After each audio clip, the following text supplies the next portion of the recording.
Herkese merhaba, ben Şenol. Bu video ile sizlere Excel'de QR kodu nasıl oluşturabileceğinizi öğretmeye çalışacağım. Ama öncesinde QR kod nedir, ne işe yarar ve nerelerde kullanılır kısaca bahsedeyim. QR kod İngilizce bir terim. Açılımı Quick Response Code kelimenin kısaltması olup Türkçesi hızlı cevap kodu veya hızlı tepki kodu diye çevrilebilir. Biz ise buna kare kod diyoruz. İlk olarak Japon endüstrisinde kullanılmış iki boyutlu matris barkod çeşididir ve ürünlerin etiketlenmesi için kullanılır. İçinde metinsel veya sayısal değerler bulunur. Günümüzde hayatın her alanında kullanılmaktadır. Ben buradaki örnek çalışmamda YouTube kanalıma ait URL uzantısını, mail adresimi, telefonumu, adımı, soyadımı QR kod şeklinde yarattım burada. Şimdi nasıl yapıldığına bakalım. Bunun için öncelikle şunları bir alıyorum. Kopyalıyorum ve sayfa 2'de şu alana yapıştırıyorum. Görünümden kılavuz çizgilerini kaldırıyorum. Öncelikle yapmamız gereken QR kod uygulamasını Excel'imize indirmek olacak. Bunun için ekleye geliyorum. Şuradaki mağazayı tıklıyorum.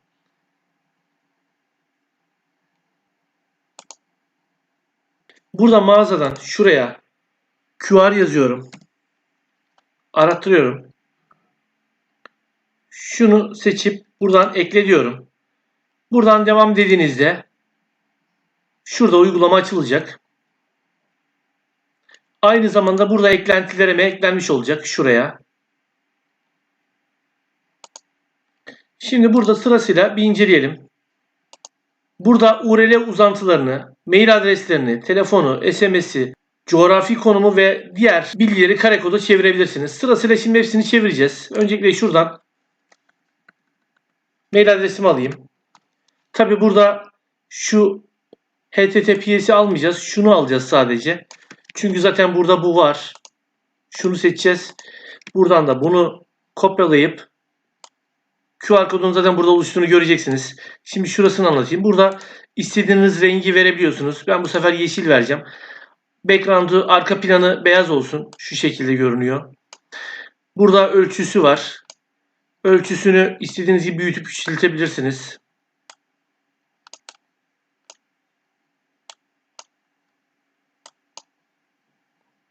Ben normal standart şekilde yapacağım.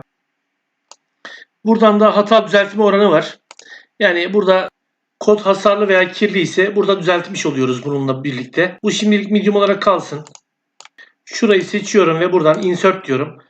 Kodumuz buraya geliyor. Şimdi şunu alalım. Şuradan maili seçiyorum. Şunu siliyorum.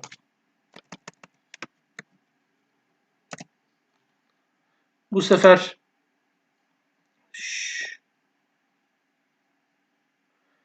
kırmızı olsun. Şurayı seçiyorum. Insert diyorum. Şuraya geliyor. Tabi boyutu aynı olabilir. Bakalım. 2,5 olsun hepsi. Şimdi bunu alıyorum. Şuraya gelip telefon diyorum.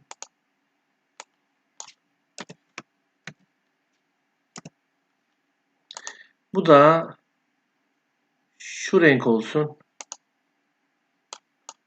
Şurayı seçiyorum. Insert diyorum.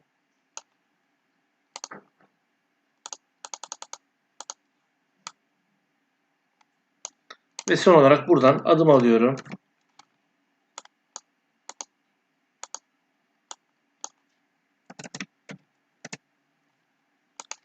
Bu da şu koyu mavi olsun. Şurayı seçiyorum.